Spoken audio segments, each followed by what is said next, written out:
নাচান, yes. জয় জগন্নাথ। কিছুদের মধ্যেই স্নান যাত্রা শুরু হতে চলেছে। আপনি দেখছেন যে এখন বৃষ্টিও শুরু হয়ে গেছে। তো ভগবানকে আমরা আস্তে আস্তে 9:30 দিকে এক একজনকে করে আমরা বাইরে নিয়ে যাব। বাইরে পান্ডাল স্নান বেদি করা হয়েছে, যেখানে ভগবানকে ওখানে নিয়ে যাওয়া হবে স্নান বেদিতে। তারপরে ওখানে অনেক রীতি হয়, ওটা করার পরে 11টা দিকে স্নান যাত্রা শুরু হবে। সবাই ভগবানকে চান করাতে পারবে।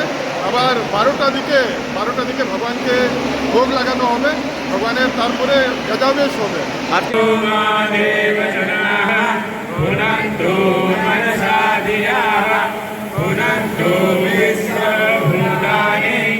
হ্যাঁ, যখন প্রাণ প্রতিষ্ঠা করে এটা প্রথম হচ্ছে, ঠাকুর মন্দির থেকে বেরোচ্ছে।